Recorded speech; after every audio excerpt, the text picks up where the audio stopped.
Hello. Sounds like that half the time anyway. Yeah, it does. Also, right, I was meant to ask. Also, Yeah. oh god, Well, not anything really to do with lesbian orgies. The long beard thing, right?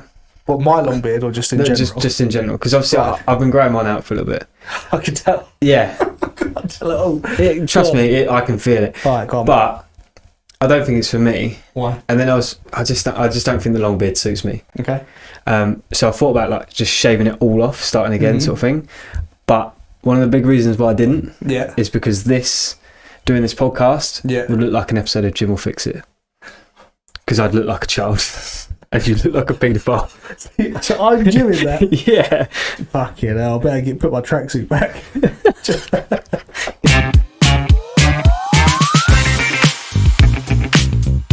Hello everyone, and welcome back to the Sunday League Effect with myself and Nick. Yep. Long beard Nick today. Long beard Nick. Arsenal are toothless. Spurs lose again. City 4 in a row. All of that and so much more today. We've got loads to talk about this week. Good weekend of football. Absolutely. Some surprises again. Yeah, and first and foremost, I feel like we have our traditional, so I'm going to move my chair over, our traditional Premier League back, in the sense of, by this point, even if City aren't playing well, they're not losing 3 games. They're not losing 3 or 4 games. No, not on the bounce especially. Yeah, even in this current form. Yep. Even in this current time frame in previous years where they haven't hit their stride, they've sometimes not even lost. They just haven't won as many. Yeah, and they're usually on top, or usually by about Christmas, they're sort of starting to run away with it half the time. You can never write Man City off, and we'll get into that later when we talk about them, but they are literally the only team in the Premier League that can win 10 in a row. Yeah, absolutely. Like, they're the one team that you just... Well, I mean, at the moment, you're not sure of whether they're actually going to win it or not. First time in a Pep era that I really feel that they've jumped out their stride a little bit. Yeah. Maybe we'll get into that. Loads to talk about. Where do you want to start? Actually, no. First of all, how are you? Thank you. It's about time you asked. I'm all right. As you can see, again, you like to invite me Dressing over. up as a paramedic? Yeah, I've got my tough cuts Halloween's back. over? Yeah, well, it doesn't matter. I'll do it all year round, mate. That's just I what really I do. hurt my lip when I scratched it a minute. Well, that's your own fault, isn't it? That's what you get for playing with lips. Yeah, sorry. Anyway, carry on. I'm all right. Just working as always. Didn't play football this weekend, but did come and watch you play football this weekend. Attempt to play football. I didn't play very well, to be honest. Do you ever have games, and it goes out to anyone else that plays football watching, do you ever have games where you just can't get into it, and you try you try and motivate yourself mentally or physically, whatever it is? I couldn't put my finger on it. I just wasn't. You just weren't in it. And it really frustrates me because every time I'm on the way to football, I'm like, "This is wicked. I'm gonna do this." Buzzing for today, buzzing. Yeah. And then it's nothing to do with like ability. They weren't a particularly good team. No. And technically, I'm one of the better players in my team, and if not, my knowledge base is better than them. Oh, and it's experience-wise as well. Yeah, and it's just frustrating to now look back, and now I can't play this weekend because it's Riley's birthday. Can't train Thursday because I'm on nights, so now I've got to wait 2 weeks again to play before football. You play. And it's just pissed me off, to be honest. That's my life, mate. Yeah. Why? I'm out injured, aren't I? Mate, you've had one injury in the 4 years I've known you. Yeah, because I'm normally I don't get injured. But do you know what it is? This last year, what I've noticed, because you've been working more, you've been training less. This is true. When we first met, you were playing football 3-4 times midweek and at the weekend. Yeah. And because you don't now do them slowed down. Yeah. And it's what I said to my mate at work, who plays semi-pro still. He was saying that his knee was playing up and it just wasn't getting better. And I said the same thing. I was like, sometimes when you stop at our age, I know you're a little bit younger than me, it's the stopping that starts the... When you begin to slow down, your body then goes, right, well, I can relax a little bit more. You can't do this anymore. Your knees ain't made for this. But maybe that's what I need to do. Maybe I just need to start getting into it a little bit more. But it's harder when it's dark and it's cold. Yeah, true. Well, I'm also very well. Thank you for asking. Good. I did ask. Did you? Yeah. Did you ask? And then we went on a little tangent this. Sorry. So, well, I'm very well. I decided today, because it's my day off, my first day off after working 4. I was like, I've got stuff I need to do today. I'm going to go to the gym. I need to walk the dog, kids to school, and then I'm pretty much free. Prep for this pod. Yeah. Make sure I've not missed anything. And then this morning, Mel, my wife, goes to me. She goes, Lacey's got an assembly at 9, a Remembrance Day assembly. Okay. And you've got to go because I'm working. I was like, okay, cool.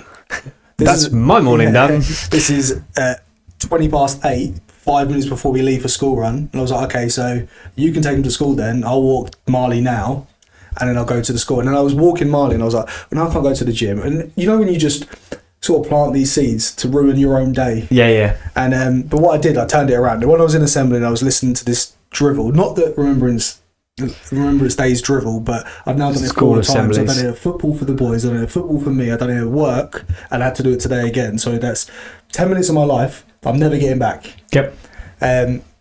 But anyway, I listened to it, and it was very nice listening to them talk about the poems and all the soldiers and everything. But my mind did wander, and I was like, instead of going to the gym, I'm going to go home and I'm going to do a HIIT workout.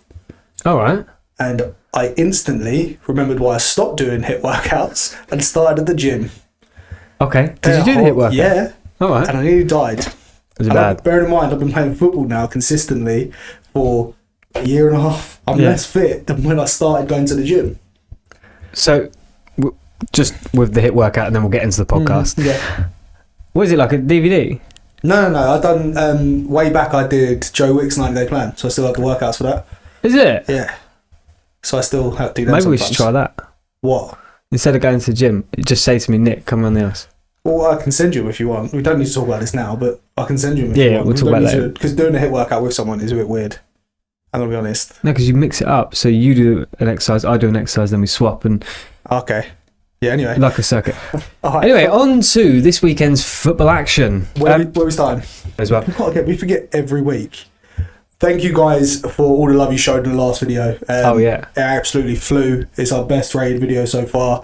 Loads of subscribers as well, so I really do appreciate it. So welcome to all the newbies as well. Yeah. Anyone's returning, welcome back, and anyone new, welcome, because I know the shorts pulled in quite a lot of people last week. But you're very welcome here in the echo chamber, as we are commonly known amongst people. On Potato Cam. Yeah, Potato Cam. And for anyone who's listening for the first time and hasn't already, please do give us a like and subscribe. We're going to be doing some live streams coming up after the national break. Probably aim for the first one around the new year, because realistically, planning stuff again. Yeah, we've got to try and get things sorted. Well, this office is going to be moved next door. Yeah. Over the international break, so this will be the last time you guys probably see this room. The markings will be gone, so and it probably won't be the echo chamber anymore, but we'll try and bring it in. Yeah, we'll try. But yeah, thank you guys for all the love and support you've been showing us, and for anyone who's here for the first time, please like and subscribe. And now on to the football. Right, so I think we should start not on the Premier League. Lewandowski scored, went to VAR, and it was disallowed for his foot being offside. Yeah. So and they have the semi-automatic VAR, so like the wall where it has a body part poking out. So it shows the foot and you're like, yeah, fine. If you freeze it on that image, it's Naya Figueired's foot, the defender. So it's not Lewandowski's foot. Oh, so basically the semi-automatic VAR's got confused. Yeah, so the person couldn't read it. They read it wrong.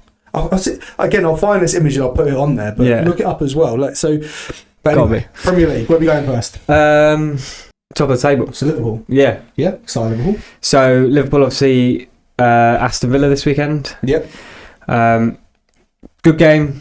Salah just showing again why he should have been at least in the top 5 of the Ballon d'Or. We are going to use this channel to promote Mo Salah, and we're going to get in the Ballon d'Or. And then he better thank us for that. From the depths of where we are, we're going to promote Mo Salah even further than where he already is. We're going. He obviously watches the pod as well, because he is scoring goals for us. Yeah, every time he's trying to prove to us that he believes in himself.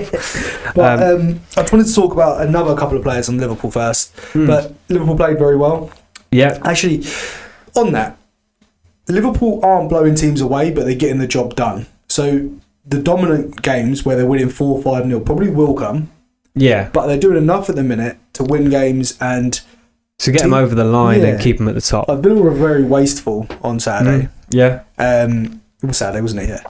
Yeah. They weren't great in attack, but Liverpool looked like they could have scored so many more. Well, Nunez missed 2. This is what I was going to talk about. So Darwin Nunez he's a bit of an enigma in that he does 65% of things perfect. Yep. And in the last 35, the main 35, he gets wrong more often than he gets right. Yeah. So with the first goal, great touch around the keeper. Yep. And it's a hard finish. I don't care what anyone says. It's a hard finish, put away from goal, to put it back across. The angle is getting tighter with every movement. And the defender's covering. So to get that where he got it, kudos to him. Yeah, he done well there. But then, almost immediately after, or sometime after, short period of time after, breakaway again, Mo Salah plays him in, and Nunez's pace is always going to carry him through. One-on-one. The most one-on-one you're ever going to be. He's on the top right corner of the 18-yard box, right-footed, just needs to place it across the keeper, and it's a goal. Now, he does spoon that one, and it does, if you watch it, it does take a tiny bounce, like a bobble before, but these pitches are carpets. Yeah, so a bobble that we're used to is not a bobble for them. I'd love to see a Premier League striker play on some of our pitches, honestly. Yeah, that pitch on Saturday, fuck it, I hate it. Yeah, it is awful. Also, just obviously on the first goal, like you said, Nunez, it's a very nice finish. But did you see in the build-up...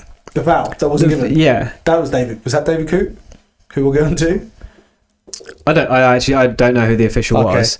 But from what I heard the commentator saying is that he's played advantage. Yeah. Now, my question to you here is that in any normal situation, whether there's a goal or not, is a red card. Yeah, because he's not made an attempt for the ball. So why isn't it with a goal? Yeah. So why was advantage played when it should be an immediate stop of the game, red card? I didn't realise there was any leniency towards that. I didn't think it was, but I didn't think it was given. Oh, well, it's only what I've read and what the commentator was saying. Like, it's not from the PG. Yeah. But they said... I don't know, to be honest.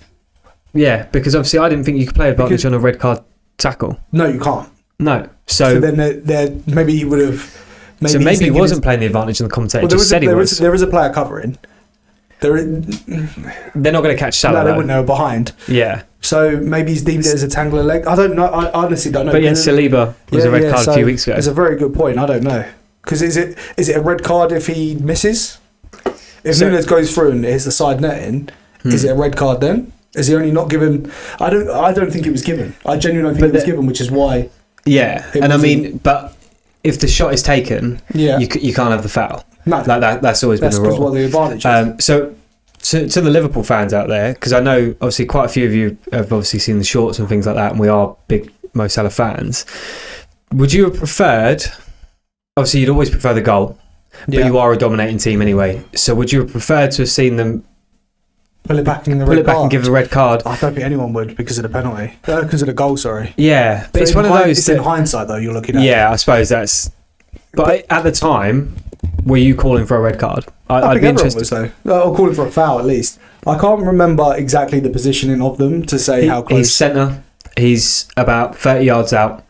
He's got the ball. He's clear in. That's Mo Salah. No one's catching Mo Salah. Yeah. So I mean, it's one of those. But because obviously Nunez scored, it was not really looked at. Yeah, eradicates it sort of. It doesn't matter as much. But I still think that's poor refereeing. It was poor refereeing. I still don't think it was given. No. Like, I don't even think it was acknowledged as a foul. There's a couple of odd decisions this weekend. It's a potential red card as well. I would have thought the VAR would have looked at it. But after the goal goes in, there's no need. Yeah, true. They've already got the advantage from it. So, which in essence does Villa a favour. Yeah. Now, my question is to Liverpool fans again. Yeah. Is your patience wearing on Nunez, or are you happy to have a player that wastes so many chances in your team? Because I heard something, he's got something like, I can't remember the exact numbers, it was on Match of the Day, it's like low 20s goals in like 70 odd appearances or something like that for Liverpool. And he should have much more. His numbers should be like nearing Haaland's, the amount of chances that he wastes. Yeah. Maybe not obviously the levels, and Haaland obviously plays every week, Nunez doesn't. But obviously not now because you're at the top of the league, so everything's smiles and light. Yeah, everything's peachy at the moment. But take yourself out of where you are in the league. Is Nunez someone that you can keep in your team and keep having pass up opportunities, or is it is this almost like a make or break season for him? Because this is the third season, and he hasn't really shone through He hasn't got any better. No, I like Nunez. Nunez is a young player. He's still raw, but he just doesn't seem to be improving in the areas that. And you can't use the old, he's new to the Premier League, because he's not anymore. No, he's not. He's just so wasteful. And he could be so good. Absolutely. Well, like you said, he's got the attributes similar to Nicholas Jackson. Yeah. But Nicholas Jackson is utilising it now. Credit to him, though, that he doesn't shy away from them opportunities. Like, he often puts himself in a position to take a shot. Like, he takes shots on. He doesn't pass the buck. Where you see so many strikers in similar ruts will pass the buck and not want to take initiative. They know that they're in a goal drought, and instead of trying to get out of that goal drought, they're like, I'm going to pass it. Exactly. It'll just be easier. Especially when you're up with a player like Mo Salah. Mm-hmm. Like awesome yesterday. His goal was amazing. His goal. It looks like when Mo Salah goes through, he's a bit like Haaland now. Haaland's a bit like him. Like, I don't want to do Salah discredit. Yeah. In that you never expect him to miss. No. You never expect him to make the wrong choice. And it was never in doubt. Even when he got to the box and you could see he was weighing up whether to pass it or not. Yeah. And the ball sort of rolled on about a yard further than what he was hoping, because he stretched just before he took the shot. And it just, I suppose, when you're a footballer in that amount of confidence, more than likely you're going to take the shot. Yeah. Especially because he knows he can probably score that. Is it 5 in 5 now? 4 in 4? Something like that. Yeah. Like, Salah's numbers will be up there again this season. And he'll probably finish 40th in the Ballon d'Or next year. That's consistency. Yeah. Curtis Jones again. Yeah. Played a massive part for Liverpool. And he's rightly got his call up for England. Good. Yeah. And I think I heard this on I can't remember what I was listening to, but I heard it a couple of weeks ago, and it really reigns true that for me anyway, when Jurgen Klopp was in charge, and he'd keep on playing Curtis Jones and Harvey Elliott. Yeah. And I remember watching them, and I was just like, I don't see it. Like, they're never good. Like, Harvey Elliott more so. Harvey Elliott I actually really liked.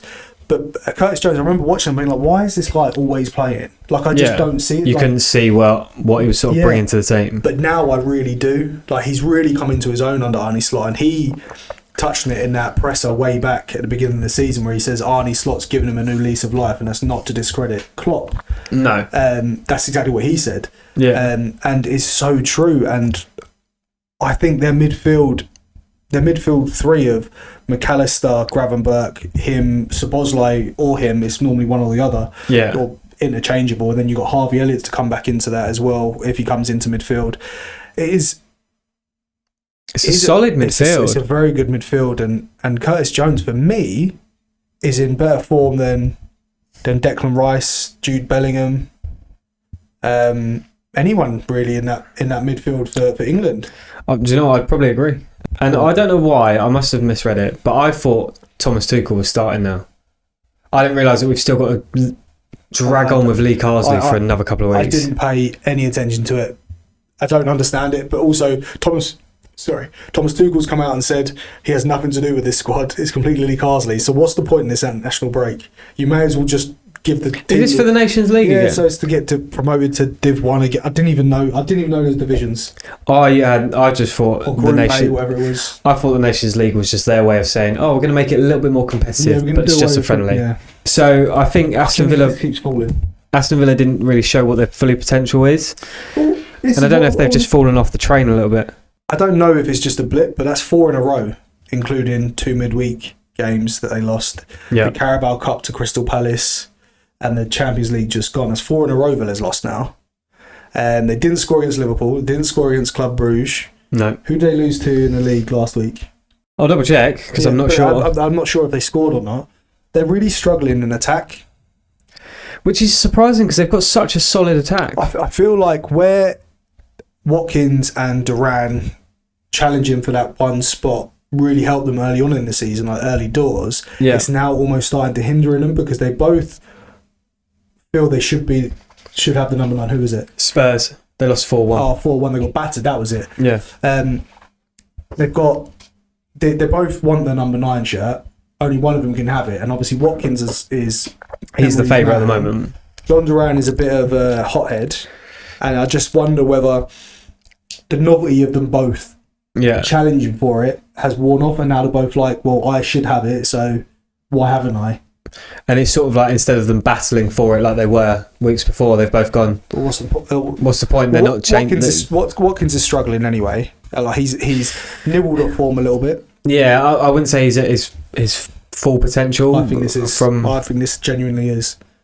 Well, his full potential. Yeah, I think last year I said it a million times.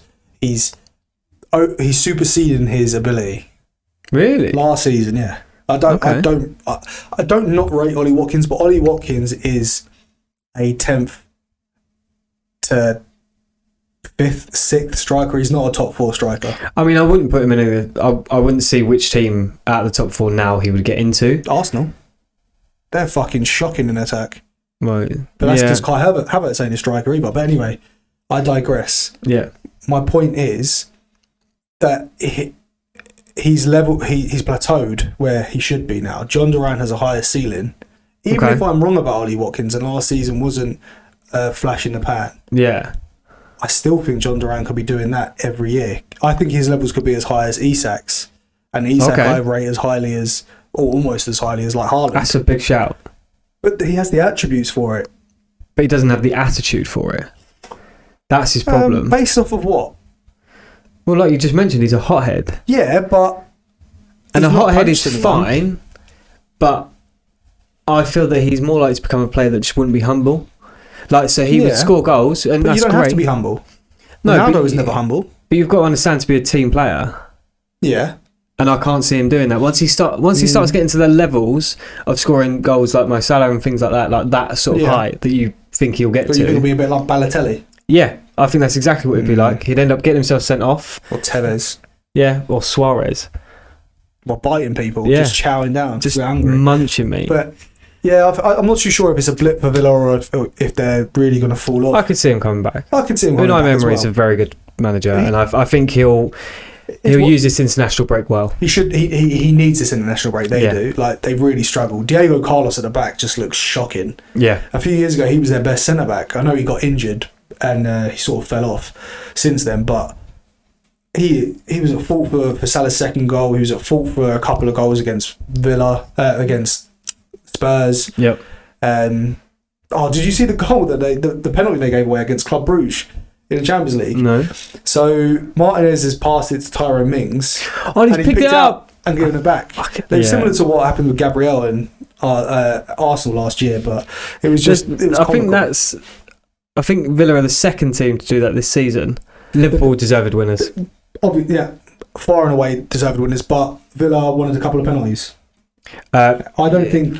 I know your thoughts on it, but I don't think either of them were.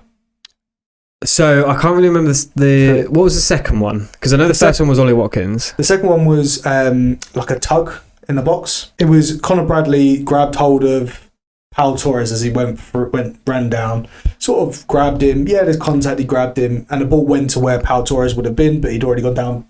Liverpool went up the other end and scored. It was in the build up to the second goal. Oh, okay, all right. I don't think that's a penalty. Not enough for me. A bit light of a touch, is it? Well, he's grabbed him. He's clearly grabbed him. Is he almost calling for it? He's going for it. Yeah, he's played for it. Yeah. Yeah. And it just wasn't. It wasn't enough for me. The first one, again, I don't think was a penalty, but disagree. The Ollie Watkins ones. Yeah. Watkins one. Yeah. The player stepped over him, like stepped across him. No, I disagree. Go on. So, from what I saw, Ollie Watkins, he's done his little step over, he's gone into the box, he's gone to then play the ball or take the shot, I'm not sure which one he's done, and I don't know who the Liverpool... Konate has stepped across him, taken his leg out. Now, don't get me wrong, I think if he wasn't so dramatic with his jump, it's more likely to have been given, but how they just waved it away instantly, I completely disagree with. The reason I disagree with you and I agree with officials is I feel like they're both running a pace. Yeah. Watkins takes the touch. He's off balance because he's going to take the shot, and Konate then doesn't step across. He gets his body in front. His leg. His body's in. Yeah, but it's a stride. He's a stride ahead of him. It's literally his thigh. Yeah, but he's a stride ahead of him. And okay, right. But so hear me out on this. Yeah. He's a stride ahead of him. Yeah. So he's a yard closer to the ball. Yeah. Yeah. Doesn't touch the ball though. No, because they both fall over. Because they wouldn't have fallen over if Konate had gone for the ball. Yeah. And got the ball. Fine. But he doesn't go for the ball. He steps across him, gets only his leg, so he's taking his leg out. You're thinking too much like he stepped across him because he doesn't step. He doesn't take a. Look, I get that, obviously, the run. But if you look at that, as VAR would have seen it, slow down, everything like that, there's no attempt for the ball. Yeah, there is. I think the other one is more of a penalty than that one. No, see, I disagree. I don't think either are. That's the beauty of football. Yeah. It's largely based on opinions. But Liverpool at the top, and suddenly VAR decisions are working for them. Yeah, 5 points clear. Yeah. Liverpool fans buzzing again. I know. Villa have Crystal Palace first game back. Couldn't wish for a better team. Maybe West Ham, because we're fucking awful as well. But Palace and West Ham are the two worst teams in the Premier League. Scored bangers against Palace as well. That John Duran will score a worldie. Yeah, you heard it here first. Yeah. Another worldie from John Duran. Right, hear this. Pep has lost 4 times in a row. Something that Alex Ferguson never did whilst he was in charge of United. Now, I know what the comeback for that is. Yeah. He also never won 6 in a row. It doesn't matter. Yeah. Forget about that. He also didn't have the billions that Pep's had to spend. Yeah, absolutely. But 4 in a row, what is going on with City? What has happened? One-man team? I think so. But I can't really say that because it contradicts what I was saying before. And what we've said before is that they have goal scorers everywhere. They have players on the pitch that can win games. Yeah. That's the important thing. All over the pitch. But it's almost like, you know, you were saying about that ceiling that John Duran has. Yeah. It's like Haaland's hit a ceiling. Yeah. It's like he's hit something because he flew into this season, and then it's almost like he's just gone. Oh, well, he's in the. It's so strange to say because he's got 15 and 16 or 14 and 15. Yeah, it's mad. He's still got madness stats. He's struggling at the minute, and is he part of the problem at Man City? Like, just hear me out. He is the best, far and away the best penalty box striker in the world, by far. But his link-up play is pretty average. Yep. His pressing game is pretty average. His hold-up play is below average. So they only have one directive. If they can't get the ball to him with a clear line run into the box or in the box, he's ineffective. Yep. So it's like throwing a dart with your eyes closed at a board that's got the doors closed. Yeah. Like he is a one-trick pony. And people have figured that out. Yeah, it's one thing figuring it out, it's another thing being able to cope with it, because he will hit another run at some point. But and he's a solid player still. Like, yeah, but I agree. He's not. It's so strange because he is the best striker in the world for what you want your striker to do, which is put the ball in the back of the net. Yeah. But because the striker role's changed and developed so much over the recent years, he's ineffective at 75% of what's needed from a modern day striker. Yep. I couldn't agree with you more. You can sort of see where Haaland's game is lacking as such. Yeah. And I mean, I'm not taking away from Haaland being an amazing player, because he is, and he scores goals. That's what he's meant to be doing.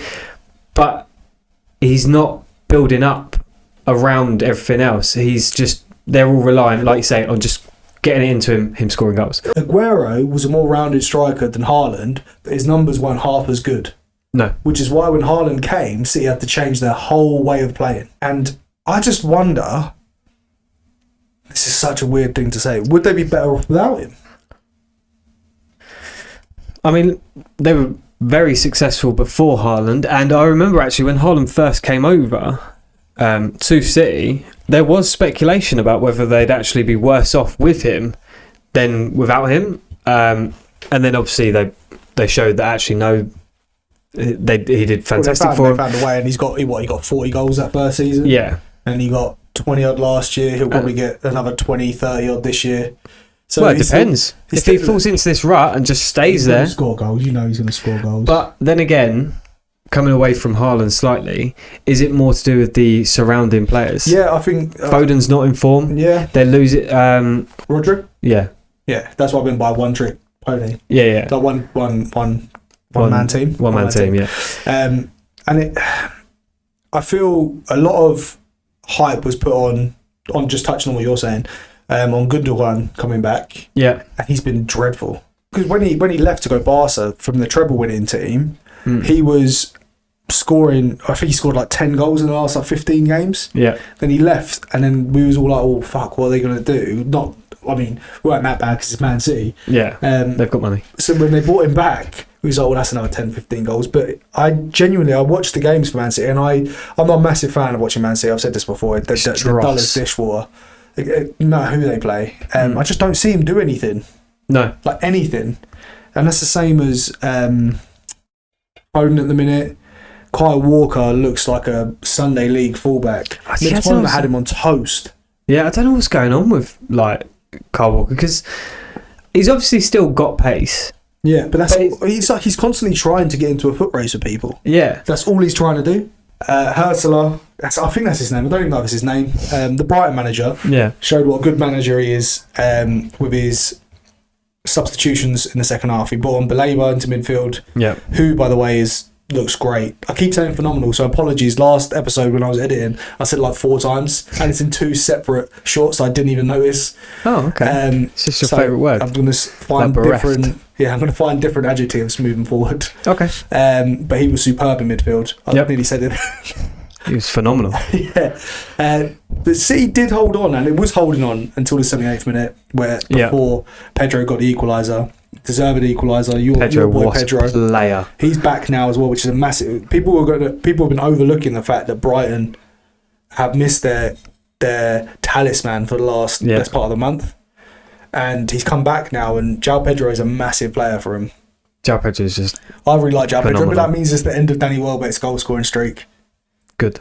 What do you mean good? He's our favourite player. But I love João Pedro. If anyone knows Danny Welbeck, please get him to send me a shirt. Any shirt. Yeah. Doesn't even have to be his. Doesn't have to be a football shirt. But anyway, the subs that he made in the second half, João Pedro scored, and Matt O'Reilly, is it O'Reilly or O'Reilly? O'Reilly, isn't it? O'Reilly, yeah. From Celtic. He's the weirdest bloke, right? Because when he talks, he's like a really well-spoken English accent, it sounds like. Plays for Denmark. Yeah. Came from Scotland. So I believe, I might be wrong, it might be a different O'Reilly, but I'm pretty sure he came through Fulham's academy. Yeah. Then went somewhere out in Denmark, because that's where his mum's from. Right, okay. Then Celtic bought him from Denmark, plays for the Danish national team, and now he's gone to Brighton. Got injured in his first game for Brighton after a big money move. And I was pleased to see him coming on and scoring, because I actually really liked him at Celtic. He's definitely one of those players. There's a lot of players in Scottish football that pull up trees, and then not that hard though, is it? Yeah, and then they get tooted with a move to the Prem, and you're like, they're not going to make it. They're not good enough. They're good for the Scottish Premier League. Yeah. Odsonne Edouard. The difference would be John McGinn, who was at Hibs and then went to Aston Villa and now McGinn. And Matt O'Reilly could have that effect for Brighton because he is that good, and his ability to score a goal from midfield. I've not seen a midfielder as clinical as him, a centre midfielder, like out-and-out centre midfielder, since like Frank Lampard, with the goals that he scores. He took penalties for Celtic, took free kicks. So he's fair enough. I'm not saying he is going to be that good, but if you had to pick a similarity from a player from years gone by, it would be Frank Lampard, based off of what I've seen of him. And I can't say I've seen that much of him to sort of have that. But keep an eye on him, because I think he's about 25, 26. He's not too old. So he is coming into the prime now. Yeah. And in a team that only have the Premier League to look forward to now, because they're not in Europe, they're out of the Carabao Cup. Yeah. They're still in the FA Cup, but I think they can really push on in the Prem and really do well. Maybe get themselves back into European. Yeah. Did you see what that... I'm sure people here would have seen it, because he's in the same space that we're trying to break into. But did you see what Rory Jennings said? The one who said that Haaland would be a flop. Oh yeah. He's made another boo-boo here. So he came out, I don't know if it was last week or the week before, but he came out and said that Brighton are a two-bob club, that they are what is wrong with the Premier League. They're what's wrong with the Premier League? That's what he's trying to say. On crack? Yeah. I have no idea. I was listening to Talk Sport when his co-host brought him up on it, and I turned it off because I don't particularly like listening to him. He doesn't talk a lot of sense. But I then heard it again today and it just reminded me, and I was just like, if you think Brighton's what's wrong with the Premier League, then you're what's wrong with the Premier League's fan base. 100%. you cannot sit there and tell me that Brighton, in comparison to the big six, what two of them said, what Matt O'Reilly and the manager said, is that they're challenging the establishment. And it's exactly what they're doing. Is that not what we want in the Premier League? Yeah, I'm sick of seeing the same teams win it. We want our Brentfords, our Fulhams, our Bournemouths, our Brightons. Bournemouth is going to be a butt of jokes because they only get 12,000 people in their stadium. They're going to be a butt of a lot of jokes. But we want to see them pushing on. We want to see them doing well. Whether you support them or not, these smaller clubs need to be doing well because it's what we want from football. We want competition. Yeah, we want a surprise. Yeah, I don't want to. Leicester Premier League season. This is why I don't watch Man City because it never surprises me. No, although four in a row. But then I watch their next game, so maybe televised and they win 9-0. Yeah, probably. Just moving on from that. Yeah, I do really think Brighton can push on. Definitely looking at 5th, 6th, 7th space. Yeah, easily this year. I agree. Pep needs to change something up because he's like the indecision. There's not indecision. The silence around everything at Man City is a bit worrying from a Man City's perspective. Like Pep's out of contract in the summer. There's no talks about a new contract or anything like that. You got the 115, which is still in court. We haven't heard much about that. You've then got Erling Haaland coming out saying that he doesn't know. I know he's not said it recently, but he said he doesn't know how long he'll be at Man City for. You got Kevin De Bruyne, who's hardly played and he's getting older and he'll be going soon. Bernardo Silva's always tooted with a link to Saudi. Yeah. You got an aging Kyle Walker. There's a lot more questions around Man City than answers at the minute. Yep. And it's the first time in the last 7-8 years that this has really happened. Yeah. I mean, you've always seen City being successful. Yeah, they'll lose games. Yeah. Every team will lose games. But they've always been successful. And it almost feels like this season, potentially being Pep's last season, he's not... I think he's gone. He's not going for it like you'd think he would to give him that his final big swan push, song. He's just sort of gone, well, I've done it all. Yeah. What's the point? It's almost like I'm waiting for like their big motivator because last year they used the 115 leagues to really push on and they used it as a springboard in the league. So what are they going to do now? What's Pep going to do now? Is he going to announce I'm going to stay for another... Pep ain't going to stay for another year. I don't see why he's going to bother. He's done it. It's either going to be a 4-year contract or no contract. Like he's not the type of manager just to stay for a year. No. They brought in Sporting Lisbon's sporting director. So I was under the assumption, like so many was, that Ruben Amorim was who the board wanted to replace Pep. Yeah. He's now gone to Man United. So what are their long-term plans? Are they accepting that they're going to be dealt a massive blow with this 115? Are they? Well, this is the thing, isn't it? What if because Pep might not renew because he knows that they're going to be basically given such a points drop that they get relegated, which is what everyone's hoping. Baby. All the way down. Yeah, love to see Haaland banging in goals on Bobby Lee pitches like that. Yeah, I'd be injured every week. I would. Actually, I think Haaland would do really well as a non-league striker. I mean, I wouldn't want to come up against him. No, neither would I. Madness. But it's food for thought. What is going on at Man City, and how high can Brighton finish? Yeah, hopefully higher than Man City. That'd be nice. Well, the irony is, right, Michael Owen is seen as this commentator that everyone just takes the piss out of, right? Yeah. Joey predicted in his Premier League predictions Man City would finish 4th.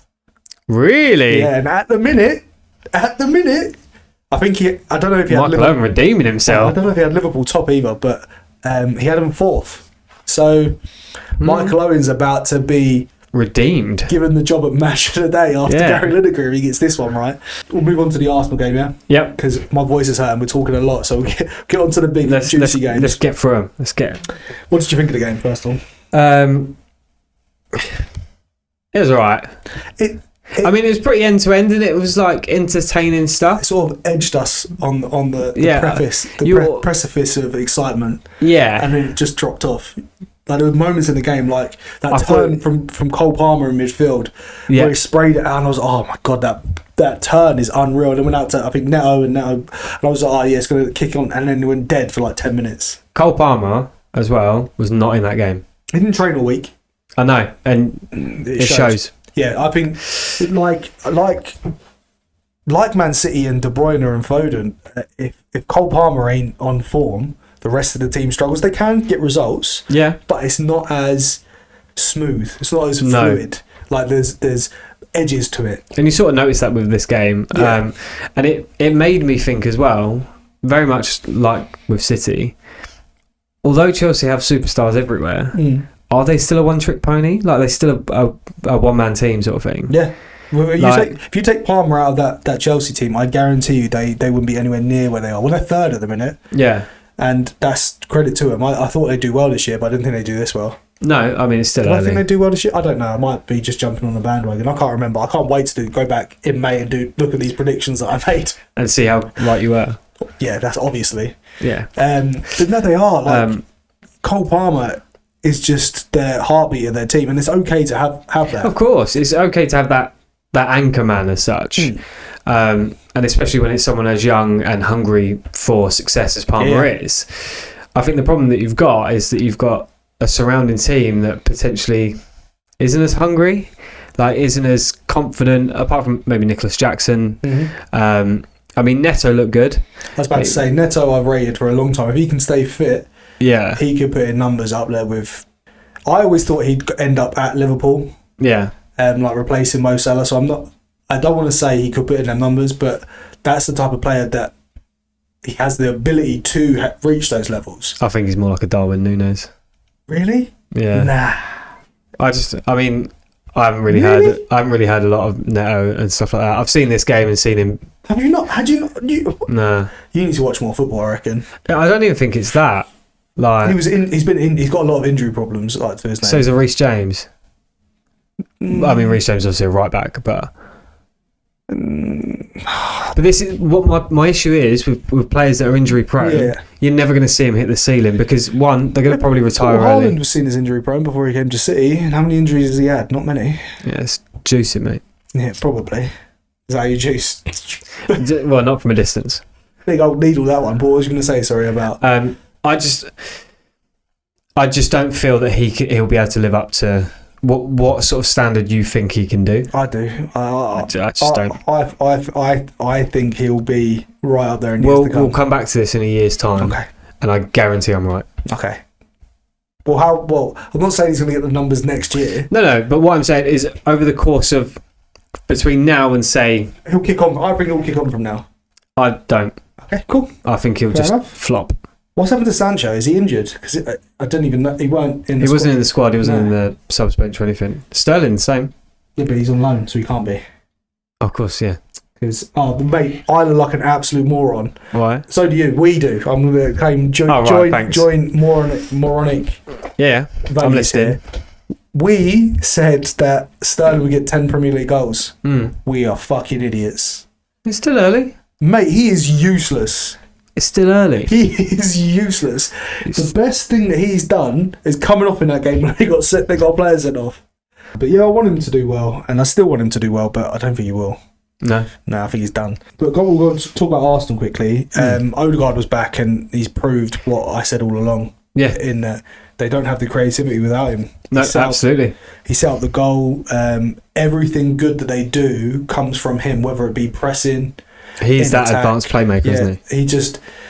He is such a good footballer, and he makes it look so easy. He does it without. It's almost like he's not trying. Effortless. Like Modric. Luka Modric is very good at it as well. Toni Kroos is another one. None of them look like they're tired at any point. It's just effort. Yeah, there's no effort put in, and they just do it. So, without Odegaard, Arsenal failed to get more than an XG of 1 in open play. Okay. His one game back, which is hard to compare because he missed 7, 8. Yeah. Was XG of 1.83 with him in the game. And with obviously the 7 and 8 that he was out, I'm guessing that's an average of 1. Yeah. Okay. But you do see it in that midfield. There's no creativity. Yes, if they had an out-and-out striker, Havertz could drop into that 10 role. Yeah. He's not as good, but he can play it. Declan Rice can't, and just I want to address the Declan Rice situation because before people think I've got a vendetta against him, I don't. Okay. When he was at West Ham, I loved Declan Rice. He was the best player we've ever had in my lifetime, anyway. And that's a fact. But that is at West Ham. He was so good at West Ham because it's West Ham. Everything Declan Rice does, you can see it. And what I mean by that is, with the real world class midfielders, like your Modric, like your Cruises, like your Odegaards, they play passes we can't see. And if we can see the pass that Declan Rice is always going to play, you're going to be able to stop it. So can the opposition. Like Graham Souness said it about five years ago, maybe even more.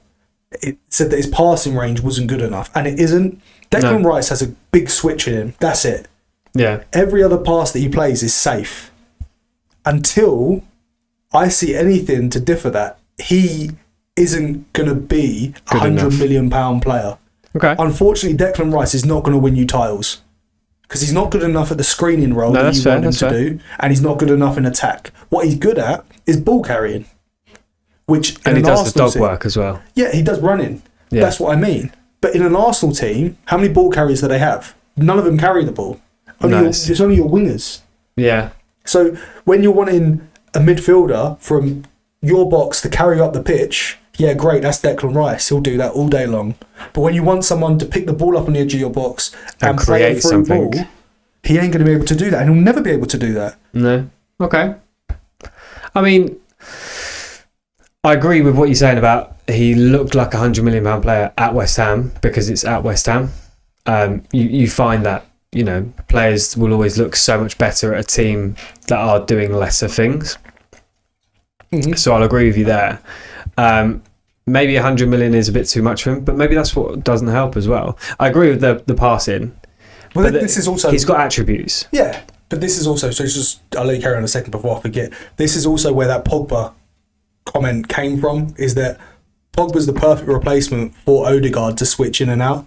He's not going to play every week. When Odegaard fundamentally can't play 54 games a season. No. Same as Saka can't play that many games. You're seeing it now. That's why they're getting injuries, because they're playing too much.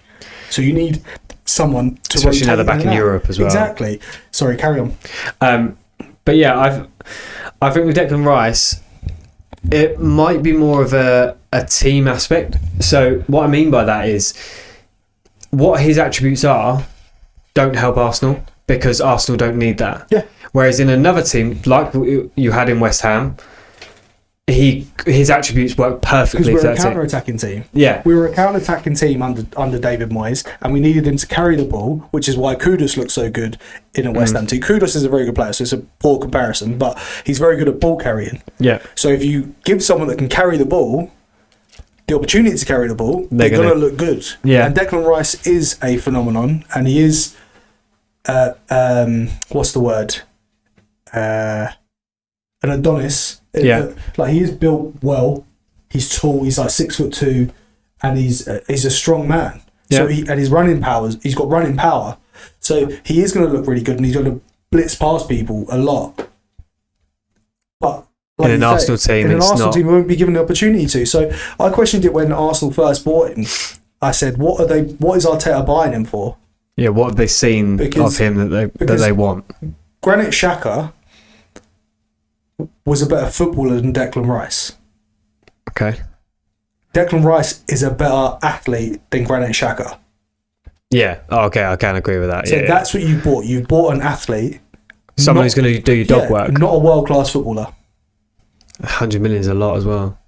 I mean, do you think the price tag has also hindered his growth as a player? I don't think he was ever going to get better. No? Well, you think that his ceiling was West Ham? Yeah. He might have polished up here and there with certain things, but I don't think there was much more growth left in him. I mean, he can score. Can he? He can hit a ball. Well, on target. That's more than some. Yeah, it's more than me, to be fair.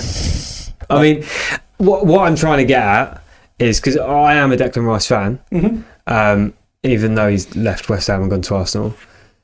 Yes, I don't think he's worth 100 million, and I wouldn't have said that when they first sold him. Don't get me misconstrued. He is a £100 million player because that's what we want and that's what he's worth. That's what they paid. Yeah. So I don't care about the money. The money's irrelevant. I don't think the money is a factor. I think it is to the player, though. I think that sort of price tag hinders a player. It's only recently people have started to look at his game and see what it's lacking. Like last season and the season before, when he first came in, everyone was like, "Oh, what a player for 100 million!" Because they're comparing him to Enzo, who's just not a £100 million player. Well, there is that. And Like now, more people are starting to see it because they're watching a team that aren't winning every game. When the team's winning, they don't look at it. They don't look deeply into it. The scratches get overlooked. Yeah. If a CD plays and it doesn't skip, great. If you take it out and you see a scratch, you're like, oh, look, why didn't it skip? And then it starts skipping, and you see. You start looking at more scratches, and okay, all right, yeah. And that's. I'm not saying Declan Rice is the problem. But you feel that he maybe is more of a hindrance than a help? No, not at all. I just don't think Arsenal fans think that they should be challenging for the league. They should be, and a lot of fans think they should be challenging for the league. But I think the last 2 seasons we've been fooled into thinking a finished product when they're not. I mean, don't get me wrong, I don't think they're a finished product, not by any means of the imagination. I think the gap's far bigger, and City aren't doing me any favours in this because they've been poor. But I think the gap's far bigger than what the last 2 seasons have shown. Okay, I mean, I think that Arsenal can grow and they can do better. I totally agree with that, and maybe that is due to if they bring in a few more higher quality players instead of, because they've got a very young team as well, which doesn't help. You know, when you don't have that experience, you are going to lose games due to your inexperience, your naivety. You see it with your team at an amateur level, and of course it happens in the professional game. But at the same time, I think Arsenal are well deserved of where they are. Yeah, no, don't get me wrong. They've worked hard for it, and Arteta's a very good manager. The problems don't stop in their midfield for Arsenal. No. I'd say problems. They don't have problems. Like, don't have problems like West Ham. Yeah, exactly. Like let's get. I'm just talking. Don't get it twisted. In a footballing sense, the problems that they have are in attack. Yeah. Before yesterday, they had the second fewest shots away from home in the Premier League, which is madness for a team that are doing so well or were doing so well. Like, and that's got to be actually down to Odegaard not being there. Yeah, he's not done the creativity. Yeah, there's no creativity. I'm not too sure what Saka's been like this season, but I know he's been injured recently. I think he's still doing his sevens. Yeah, Martinelli and Trossard for me will never be good enough to win the Premier League as a starting left winger.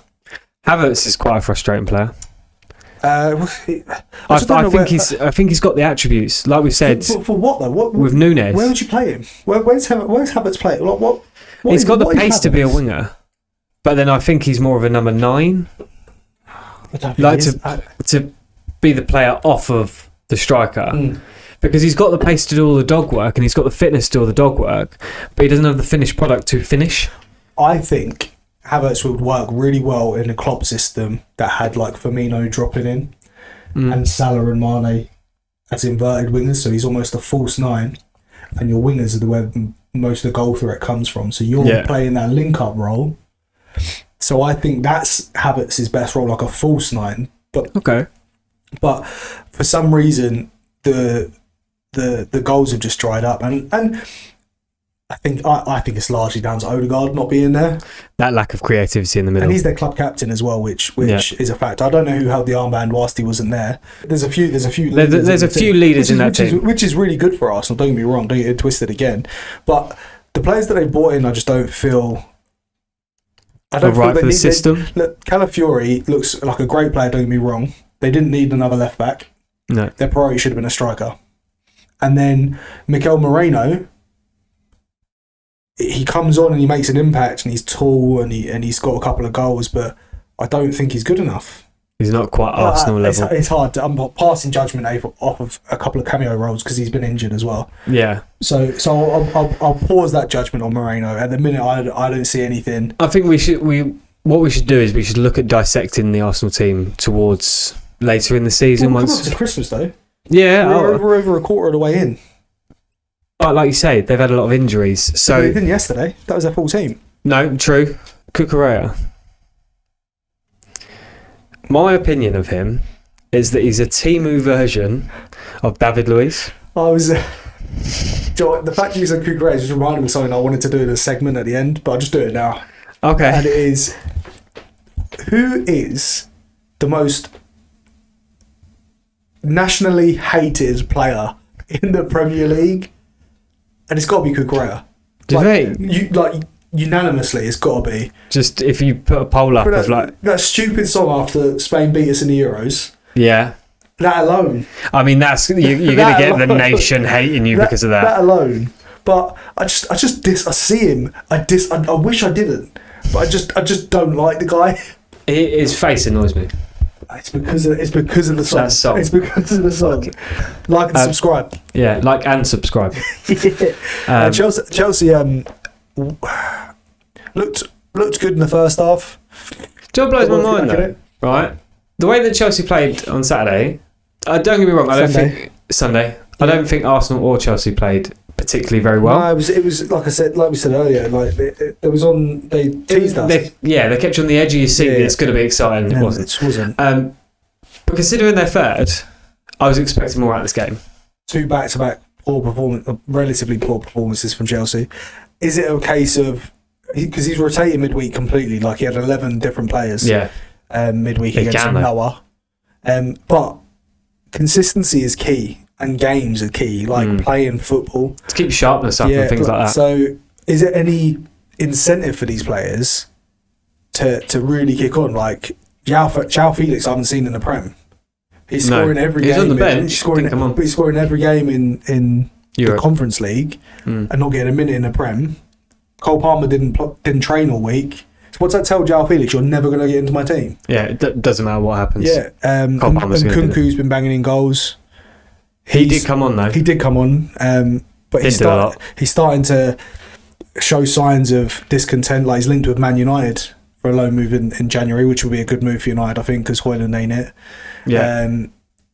And is it a case of the players are struggling to get on a roll because they're getting changed out every couple of days, and I feel there's no motivation to work hard because, like you say, you're just going to be changed out midweek. Yeah, what's the point?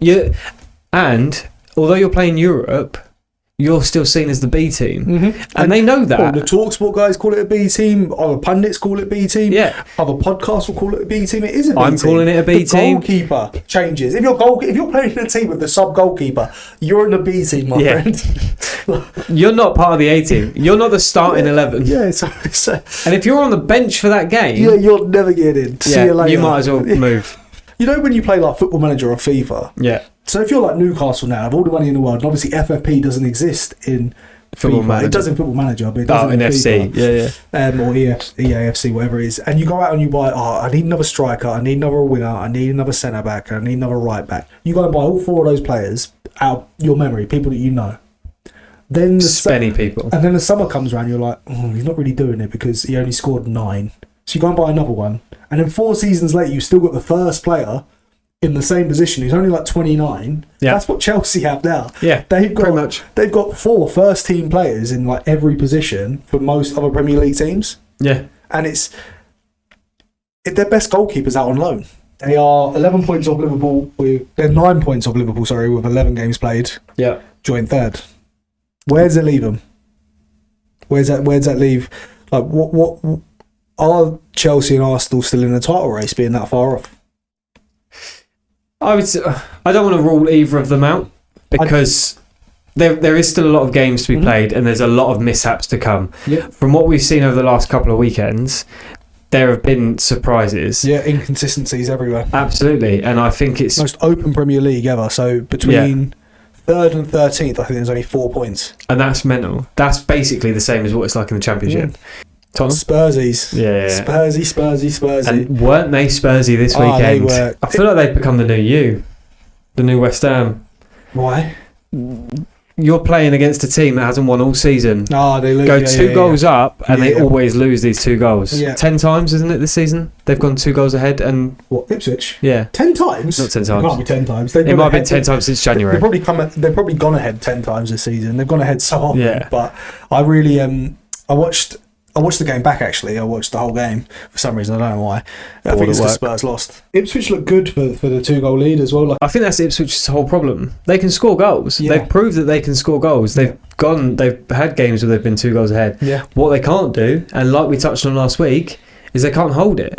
They go 2 ahead it's happened so many times that they go, oh shit, we're not safe. And then they lose it. But massive for them to hold on, not only to get their first win, but to prove that we can win. We know they can score goals. They've got some very good players. Liam Delap looks like an absolute world beater at a minute. Amari Hutchinson had a very good game again. We talk about ball carriers like Morgan Rogers and Kudus, who obviously not this season because Kudus hasn't been that good, but they're just the first two that spring to mind. Ball carriers are what we enjoy, and Amari Hutchinson's right up there with one of the best. More exciting. Yeah, one of the and he did that consistently for Ipswich on Sunday.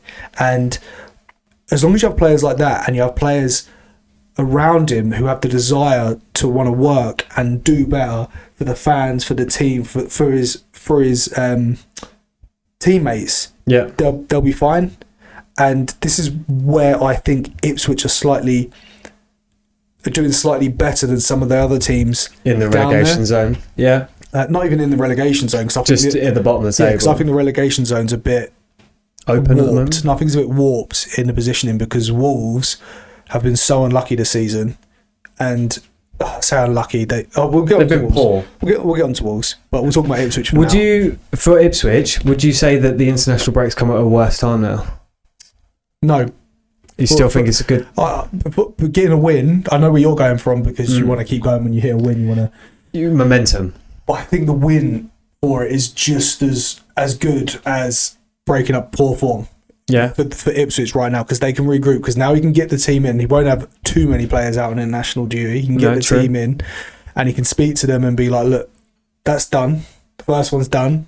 Great. We've done the hard work. Yeah, that one's done. We've proved that we can do it against one of the better teams in the league. Yeah. So there's nothing saying we can't kick on now and do better. Get right back on the training ground and try and iron out those defensive frailties. And a lot of that is going to be down to a mentality break in terms of, like you said, and like I said, squeaky bum time. Like just panicking. Like what we were touching on last week is that they were going ahead, which is great, but then they weren't able to hold onto the lead, and eventually that becomes a problem of, it's not a mistake for a couple of games, it became a mistake every game.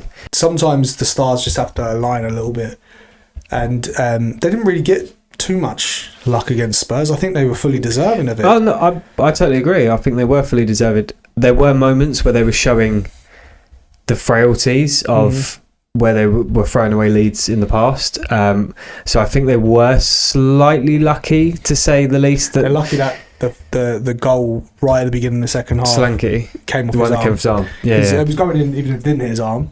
No, this is it. They're lucky in that, because if that had gone in, I have no doubt Spurs would have turned around and probably won that game and done what Brighton done to them. Yeah, but saying that, even when Spurs did score, I remember messaging you saying they'll kick on now. They didn't.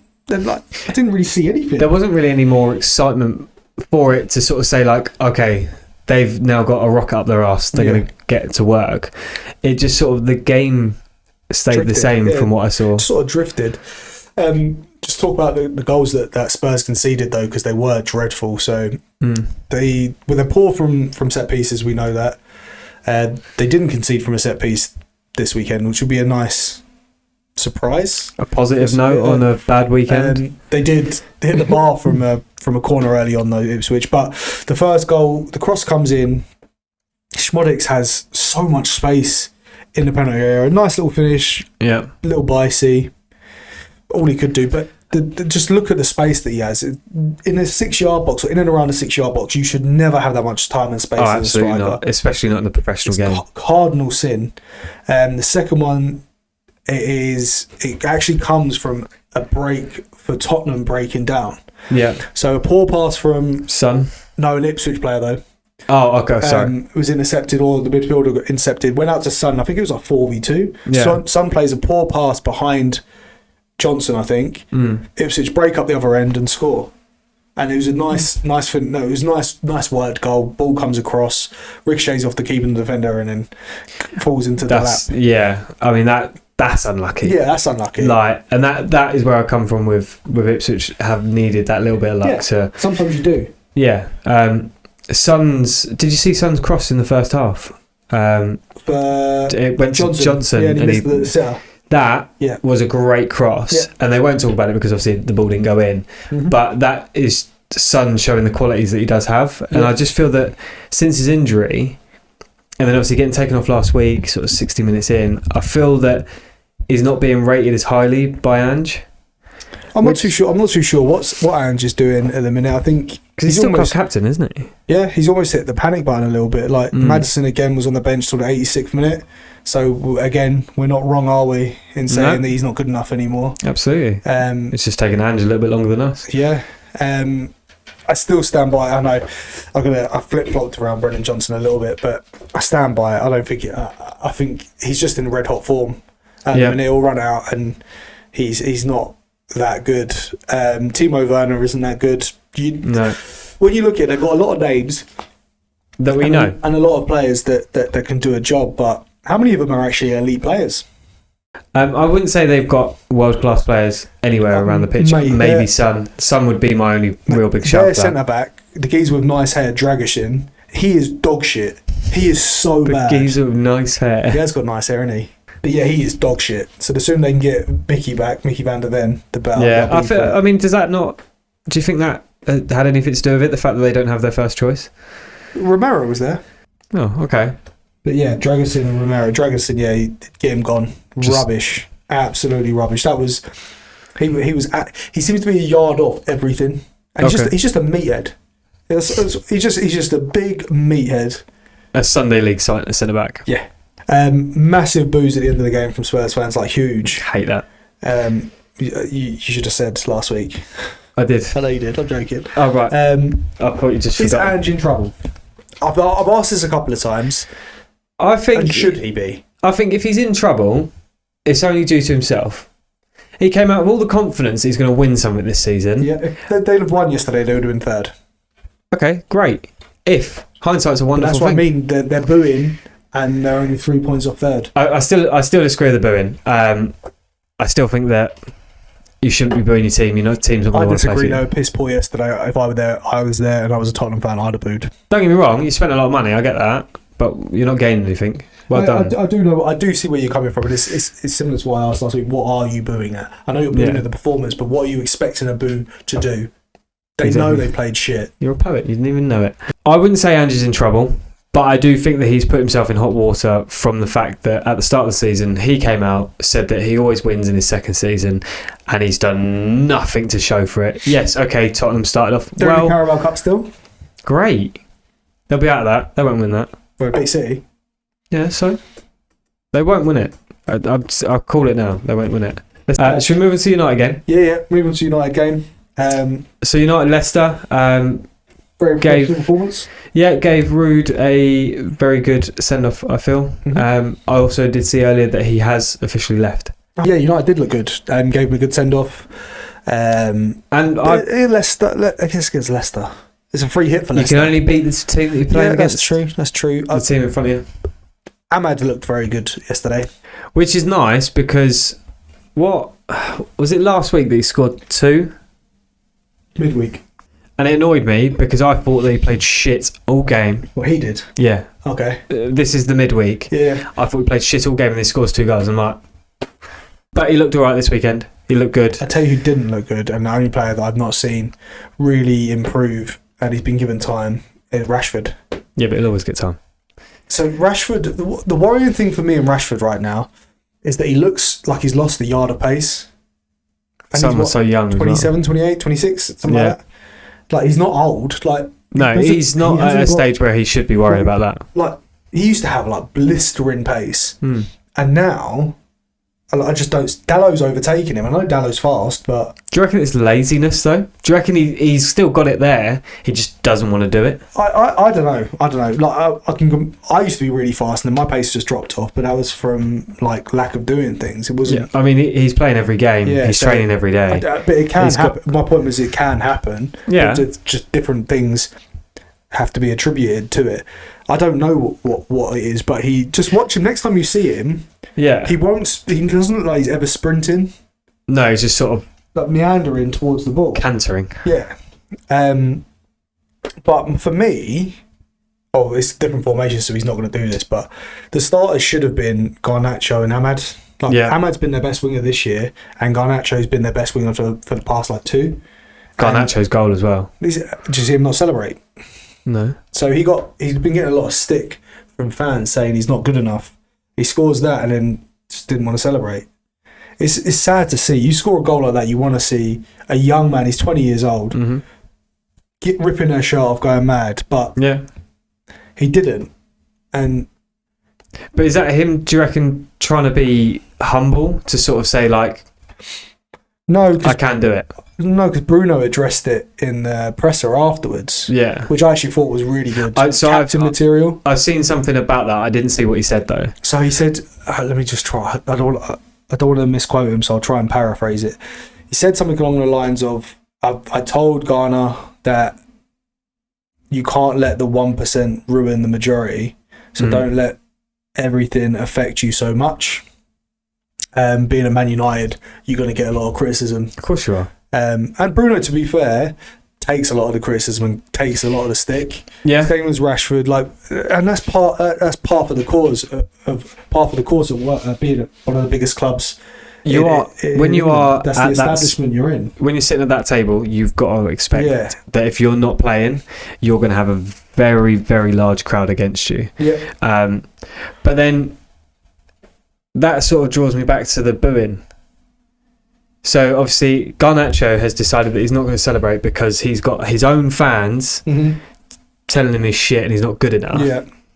Which is ridiculous, by the way, because I'm a massive fan of Garnacho. I think he's got a lot of quality. I think he's young, he's raw, and at some point he will be a very good player. Yeah. But going on to you boo your own players, you tell your players they're shit, suddenly now you've got one that won't celebrate because what's the point? Because you're just going to call him shit next week when he doesn't score. Yeah, but we're thick, aren't we, football fans? We don't think that far ahead. Yeah. We just get angry and go, you're shit, and that's it. That's always for the goalkeeper. Yeah, that's why I don't go to football anymore. I love going to football. I don't even enjoy it anymore. What? I don't enjoy going to football games. But so Ruuds Farewell, nice little send off for him. Absolutely. Leicester shouldn't look too much into it. Free hit, missing Vardy as well, and they had their moments. To be honest, I did see some bits of it, and I thought, oh, actually, this looks like a solid One player Leicester that I team. wanted to point out actually was Buonanotte. Yeah, for Leicester. He's on loan from Brighton. Another young player that Brighton have just plucked out of absolutely nowhere. Their scouting is amazing. Yeah, he's looked very, very good. I've seen him a couple times this year, and he's looked good. I think he could be a very good footballer in years to come. Absolutely. Just quickly I don't know if you've seen. I imagine you haven't because you don't watch much foreign football. But with Ruben Amorim coming in, what do you think it means for a few of his players? His favoured formation is 3-4-3. Players going to be missing out. Yeah. I think he's going to bring Gyökeres back. If he wants to change things, I think he needs agreement from the Glazers. I don't know if he's going to be given. I don't think he'll get all the freedom that. I'm trying to work out like 3-4-3 for their team, so I'm trying to work out how he do that. So Mazraoui will be okay because he can play as a wing back.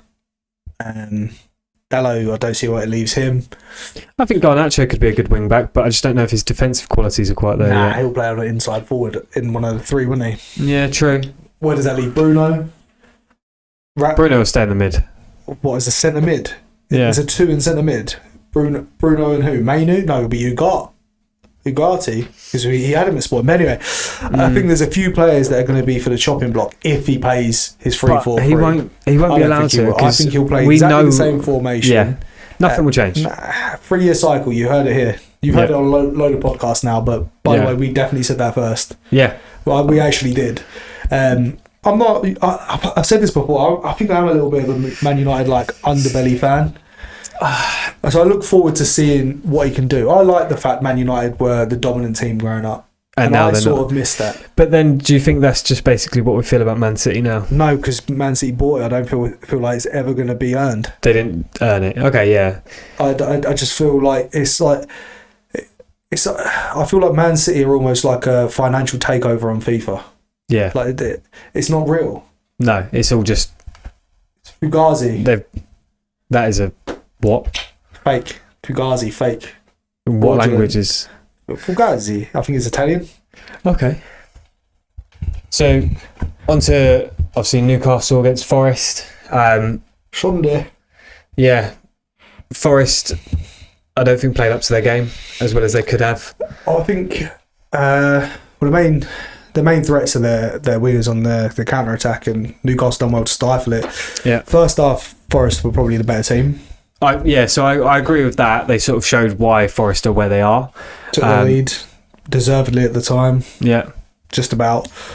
I think up until the substitution where Harvey Barnes came on, up until around about the 55th minute, it was probably a draw would have been fair, but last 35 Newcastle were rampant. Yeah.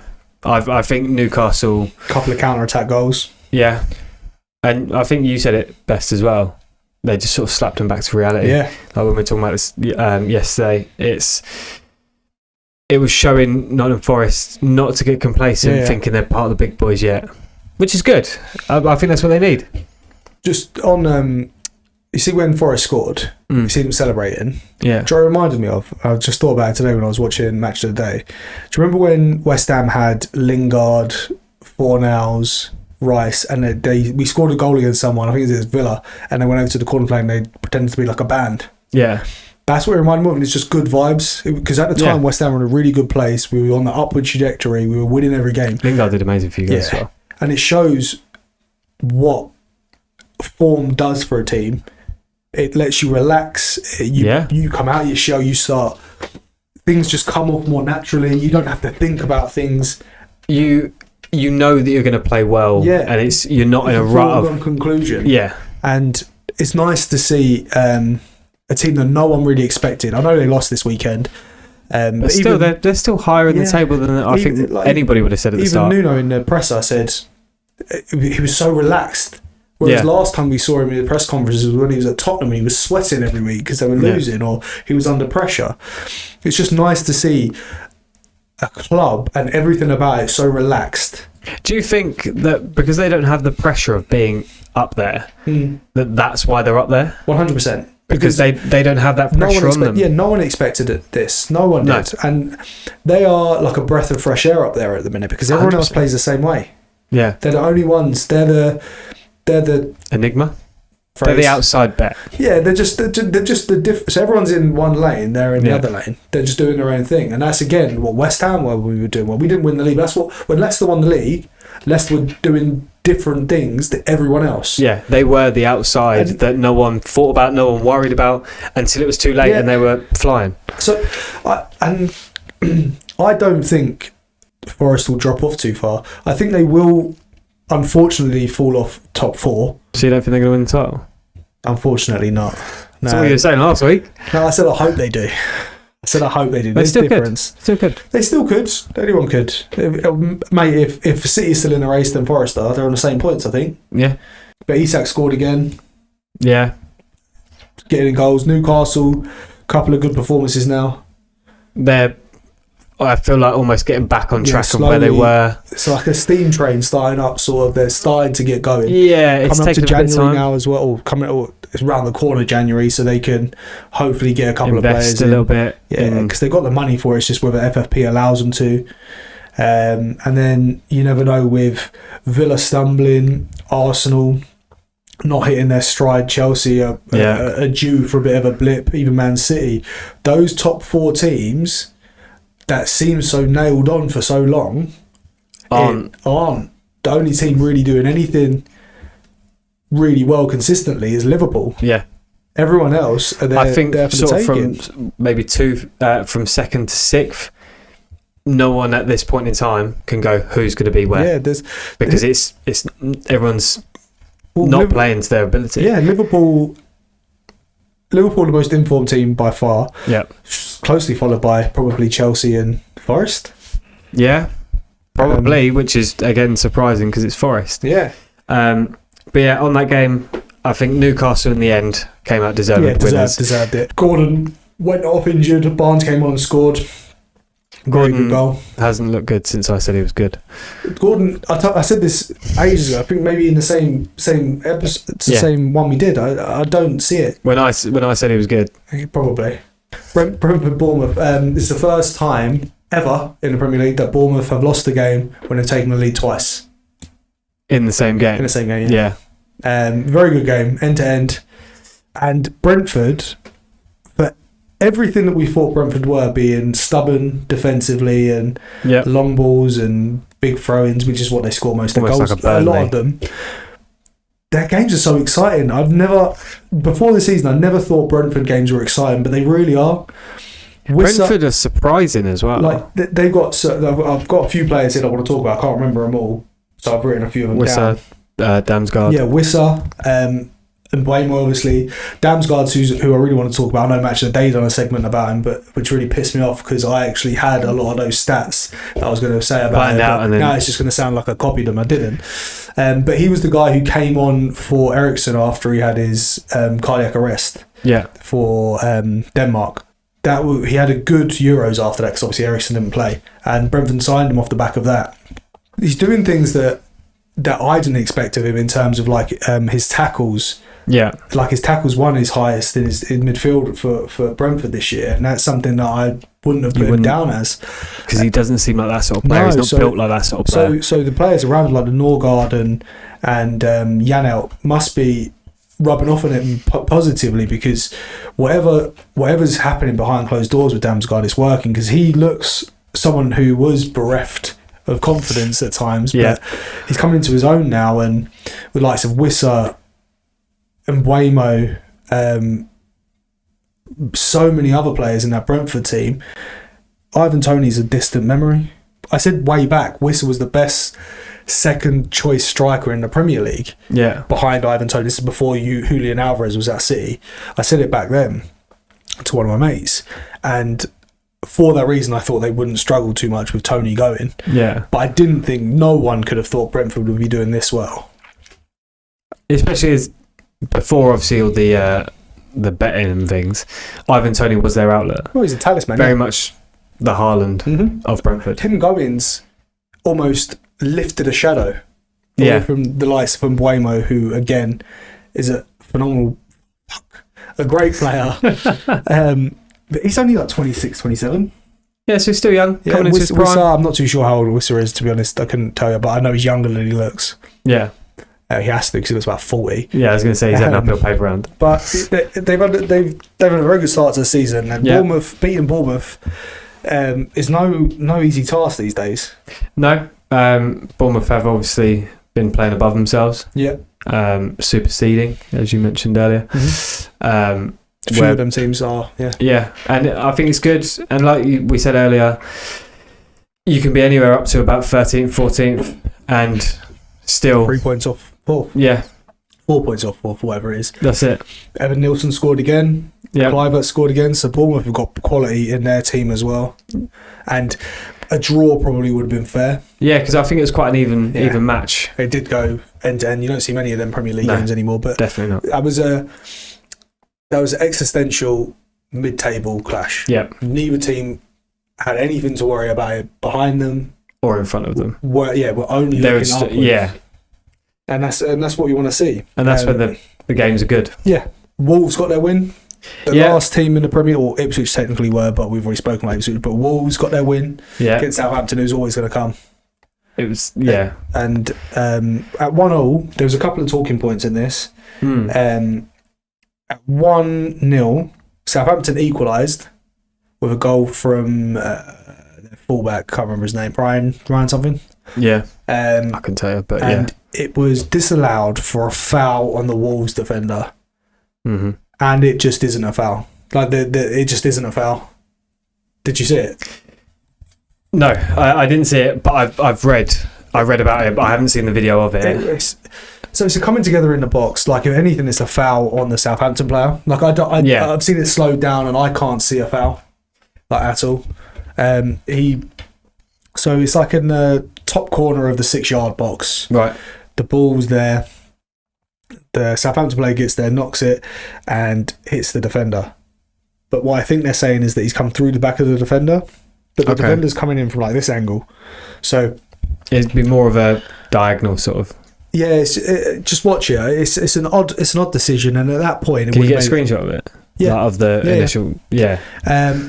And to be honest, at that point, it would have made it 1-1. Yeah, and it's a different game potentially. Wolves deserve their win. Don't get me twisted. They were the better team. Oh, absolutely. And Kuna scored an absolute rocket. Worldie, wasn't it? Yeah, I've seen the rocket. So that's, I think, 4 in 5 or 3 in 4 for Cunha now. Very good player. I like Mateus Cunha. It's about time Wolves got a win as well, because they were starting to look like they're going to join us down in the Championship. See, I don't think I've ever worried about Wolves. Yeah, but I think people say the same thing about Everton. But you still see Everton sitting down there every season. But I look at Everton's team and I'm like, I don't see many Premier League players. I look at Wolves' team and I see not many lower Premier League players. Like, they've got a good manager. Gary O'Neill is a good manager. He is under pressure, I know he is, but he is a good manager. He's a good coach. And for some reason, they were just misfiring. It just wasn't working out for them. A couple of late goals where they switched off, weren't taking their chances. Like, it wasn't for lack of effort. No, 100%. And they have got quality. So Wolves, I think will be fine. In contradiction to what I said earlier about Ipswich's being happy for the international break, Wolves won't be. Because Wolves have Premier League experience now. And they know that momentum is important. Momentum, and they would have used this as a springboard. So I wouldn't be surprised if they come back from the national break and probably draw. I don't know who they're playing. And it's not us, so it's a draw. I don't know what's happened to Palace this season. I mean, I've never expected a lot from them, but I expected more than they've given us. I've got a bit of a quiz question for you. Go on. Who's had the most shots this season as a striker and failed to score? That's not Darwin Nunez. Nope, he scored. Oh, failed to score. Just in total. Scored, I thought you meant as in like percentage-wise. Plays for Palace. 30 million signing from Arsenal in the summer. Eddie Nketiah. Most shots, no goals. Why they spent £30 million on a player that was on the outskirts of Arsenal he's on when the they didn't bench need for him? A lot of it, wasn't he? Yeah, and now because he's paid the money for him, he's having to force him into the team that was already fine without him. Like, having probably better without him. Well, he stifled Mateta's output as well because he's having to work out how to get 2 strikers into the team when he only plays 1. Yeah. So it's just not helping anyone. I know they lost Michael Elise and I know they lost Anderson, but it just shows that they've got Eze though. Yeah. And Eze showed so much potential. And it's almost like, again, you can't be one player and win every game. It just doesn't work. Yeah, so what is going on at Palace? Just what is going on at Palace? I couldn't tell you. I honestly don't know. They're just dreadful. They've been poor all season. And I struggle to see where they're going to do, how they're going to get. Well, this is similar to West Ham. Like, it's not, nothing's clicking. There's no, I can't see any. You're the steam train without the coal. Yeah, exactly. I just can't see what direction you're trying to go in. I can't see what the tactics are. I can't see any progression week on week. It's one shit show after another. You're leaping from one poor performance to the next. Literally. Did you see the red card? No. Horrendous tackle from Kamada. So Palace had the players sent off. Daichi Kamada. Oh, right, okay. Absolutely awful. I fear for Palace. I could see him coming down. They're probably one of my relegation favourites. Which is unfortunate. Not really. We'll talk about relegation favourites in a minute, but we'll move on to the last one, which is my beloved West Ham. I still say beloved. Drab 0-0. Probably keeps J-Lop in a job. Probably. Unfortunately, you never want your team to lose. You never want your team to lose. But if it's going to get rid of... Yeah, I can't see anything from this team. I can't... I've been blessed not to have to watch West Ham live. I've watched it by choice after near enough every game. Yeah. So knowing the results makes it a little bit easier to digest. But it's just absolutely woeful. Against Everton, in fairness, we should have won. We created enough chances and we looked mildly better. Yeah. And apart from a Pickford worldie at the end of the game. It's the same thing week in, week out. No, it's not though, because defensively we looked a little bit better. Okay, all right. Our defence is just dreadful. Like, it's... Do you think you need the international break to regroup? I thought that this is the third one. Oh yeah, this is true actually. Because you haven't changed. Yeah, so I don't know. Like, I don't know. I just don't see any improvement. It's worrying times for West Ham, like Palace. Like, I'm genuinely worried now. Maybe J-Lop will go. I want him to go. He needs to go because I can't see it working. the good thing is that we got a clean sheet. It's our first clean sheet at home in like 22 months or something stupid. That's ridiculous. It might not be that long. I might make that up. But we are leaking goals like an old rusty hose. Worldies of the week. Oh, that's a nice little. I just made that up. Worldies of the week. Yeah, so Cunha. Yeah. Schmodix with his overhead kick. I'm sorry, no. No? You can't put that in there. Okay. That is an overhead kick. Oh, okay. All right. Because I thought this when I saw it, okay? Because the commentator was like, wow, look at that bicycle kick. I'm sorry, 5-year-olds do that bicycle kick. He rolled on the ground. Put his hands down first. Fair enough. No. It's gone. That was a banger. I'd give him Jolinton. Worldie. That was Worldie. Yeah, okay, yeah. Garnacho, yeah, we've already said that. Whisters, Dink in the build-up. Yep. Pick one. So, yeah, I go with Neto. You're going to go with... You got to pick one, so you can't have... Whisser. You go Whisser. Okay. Just for the build-up and the Dink. I love that. I love that finish. Right, okay. It's a sack race. Yep. So we've got J-Lop. Yep. Glasner. Yep. Ange. Yep. Arteta. Yep. And Martin. Well, who's winning it? Who's winning the sack race? Glasner. You reckon? Glasner will go over the international break, I think. I reckon it'll be Martin.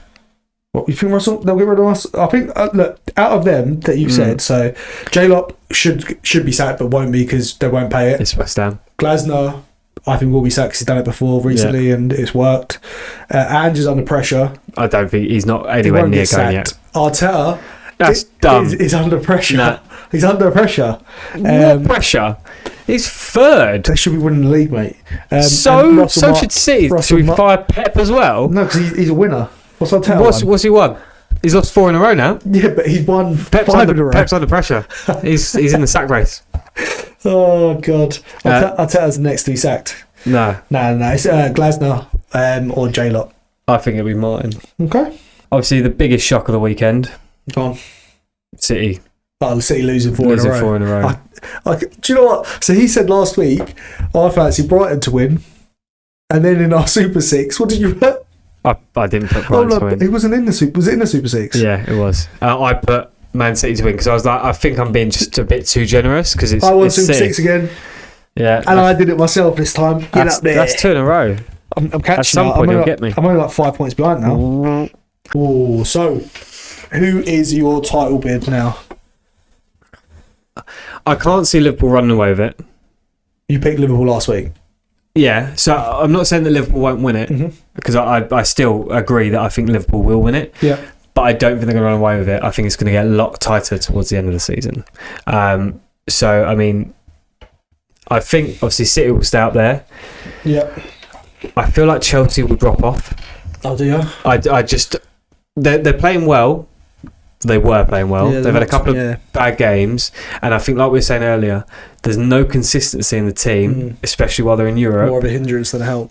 Yeah, so I feel like they're going to drop off. Okay. So I can see United getting up there, depending on the manager. Yeah, it depends on how Amarin gets in. If he can get them going like they are now, I can see him being up there, maybe 4th, and I think Arsenal 3rd. Liverpool, City, United, or Chelsea and Arsenal. No, Liverpool, City, Arsenal, United.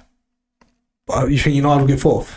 From this point, fucking hell, that's a bit. I just think if he can keep. You think United will get first after 4th? 4th, I mean, you think they're 13th? Yeah, but how many points? 4 points. 4 points. But they're dog shit. No, but they're not though. Are they? Last 4 games they haven't been under Ruuds. Yeah, who played? Leicester twice. Yeah. Pauk. Yeah. And who's the other team? No, Chelsea, wasn't it? Yeah, there was Chelsea to be fair, and they drew. But what I mean is, if Amarim can get in there and get them swinging... Right, United 4th, fair enough. That's just my shout. I think it's going to be City. I think City will win the league. That's boring. I think Liverpool. Yeah. Chelsea, Arsenal. Yeah, you think Chelsea will finish above Arsenal? No, but it's clickable, isn't it? No, I'm joking. No, City, Liverpool, Arsenal, Newcastle. You think? I said Newcastle at the beginning of the season. I think they're going to pick up. I think they've started the season too late. To be honest. Well, then if they started it too late, surely that's contradiction to saying that. No, because I said City will win the league. Moving on. Yeah. What I mean is Newcastle have started. They've started getting into the swing of games too late in the season. I think. All right, fair enough. Do you think United should have kept Ruud? Because I know you mentioned last week a lot of fans wanted to keep him on. Yeah. Do you think they should have kept him on? I know he pissed me off at the end of their game. Like, he was like going over to the crowd and he was giving it all the. You was in charge for 4 games, bruv. Relax. I still did better than Eric Ten Hag. Like, stop. What is this? Like, it's like the prodigal son. But what are you doing? Just leave. Look. Should they have kept him on? I think they should have. Do you? Yeah. In what capacity? Well, I think maybe if he'd stayed second. What, assistant? Yeah, only because obviously, although it's only 4 games, he's also seen the rise and fall of Eric Ten Hag. No, because he was only there this season. Yeah, so I mean this season. I don't mean there was no rise this season. Well, he's seen the fall from grace. That was Eric Ten Hag, and I think that would help him. And maybe because he's an ex-player, he could get a little bit more leeway with the Glazers about how they play the team. Because if anybody can come at me and say that the Glazers have no interaction with the starting 11 or whatever, you're lying to yourself. That's fabrication. Yeah, it's rotten from the core in. Yeah, I disagree. I disagree. I think they need to clean house, get rid of, just start all over again. Start from scratch. Let Amarim bring his own team in, build and that means this whole backroom staff. Like old fashioned, let him do everything the way that he wants to do it. If you're entrusting a manager to come in and turn your season around and bring you back to the glory days, trust him. Trust him properly. Also, they need to get away from this. Fergie this, Fergie that. Like, football goes round in cycles. Yeah. When we were kids, it was United. Before that, it was Liverpool. Before that was Forest. Now it's Man City. You've also got Arsenal in between. But I mean, there's cycles. Every team have cycles. Like, when we were kids, right? Who was on Match of the Day? Lawrenson. Yeah. Who's the big nose guy? But they're all Liverpool players, ex-Liverpool players, ex-Liverpool legends. Now who do we have on TV pundits? Ex-Man United legends and Liverpool as well, though. Not many. Well, no. Jamie Carragher's only there because he has a good relationship with Gary Neville. Yeah, so that's all it is. But Roy Keane, Rio Ferdinand, Gary Neville, Paul Scholes, Wayne Rooney, whenever they can, all of them, and it's because they were big when we were growing up. So in 10 years' time or 20 years' time, are we going to be filled up with Man City players? Just Haaland. Old players? Match of the do you know what I mean? Like, it's cycles. Yeah. United, as an industry, need to get over the fact that they were great. They're not anymore. And I say it as well. I still say they need to get back to what... Realistically, they are where they belong. Yeah. Like, challenging to get back into Europe, because that's where they've been for the last 5-6 seasons.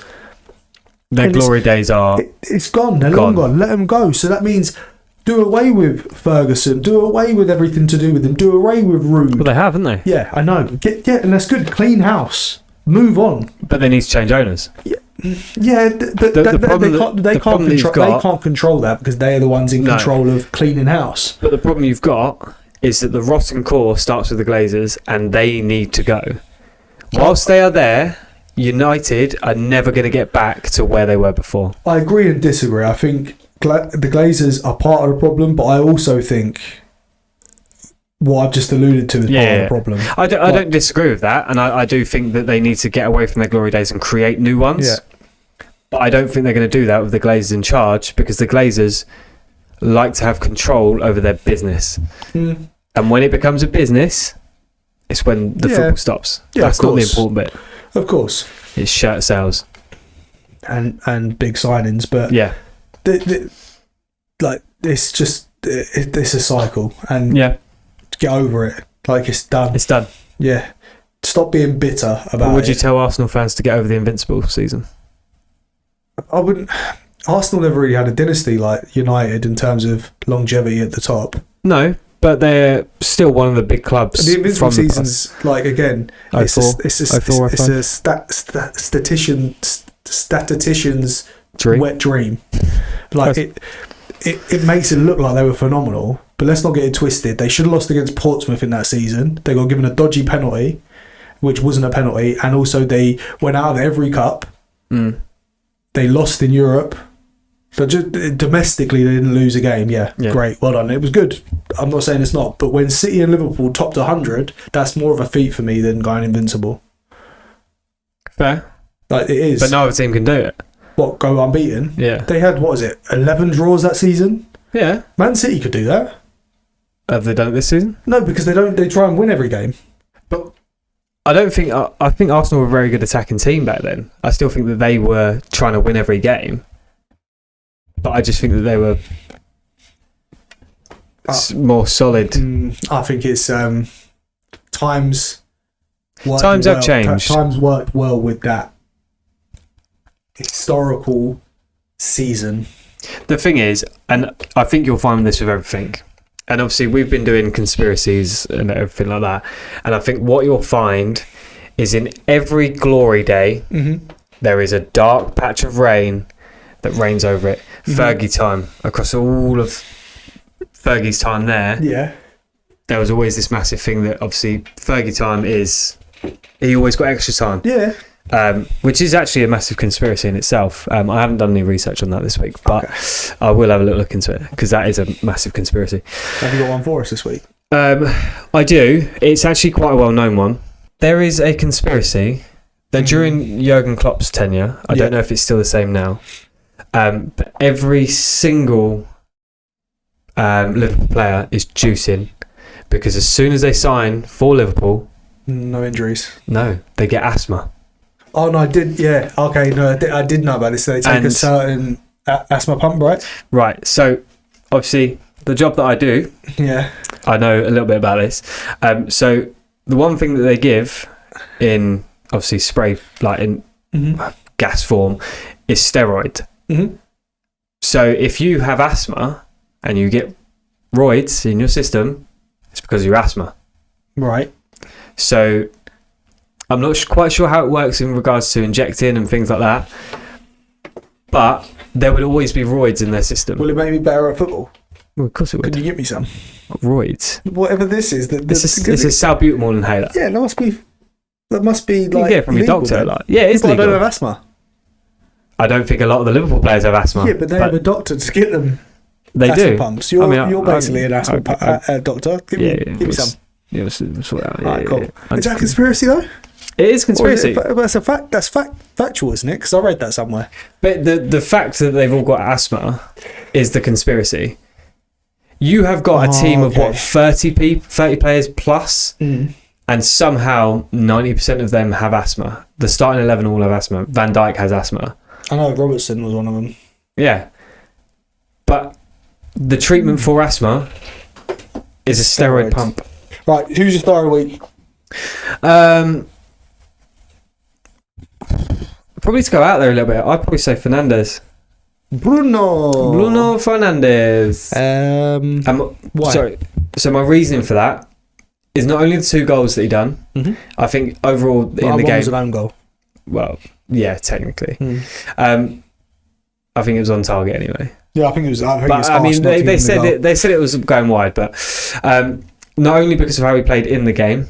Yep. But also, like you mentioned earlier about what he came out about Garnacho, he showed this week for me why he is Man United's captain. Because, in all honesty, prior to this, I would have said that he's probably one of the worst because of how petulant he is. Yeah, we've said that before. So, but it's just to show that we're fair on the podcast. Like we give everyone their plaudits when they deserve it. Absolutely. So he's my star of the week. Fair enough, and I do agree with the way that he handled it. He just shone well.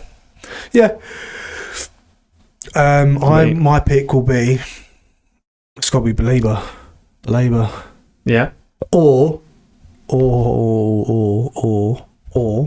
Harvey Barnes. Or Matt O'Reilly. Actually, you can only get one. Matt O'Reilly. Yeah, O'Reilly. Yeah, that's coming on scoring a win against City after a terrible start to his life in the Premier League. Yeah. Massive step up. Come back, score. And against one of the best teams in the world. Yeah. Fair. Yeah, I'll give it to him. Okay. But if that's it, thank you very much, everyone, for watching. Enjoy it. Anything you guys want to say, obviously, let us know. But for now, like and subscribe, and peace. We didn't say anything about next week.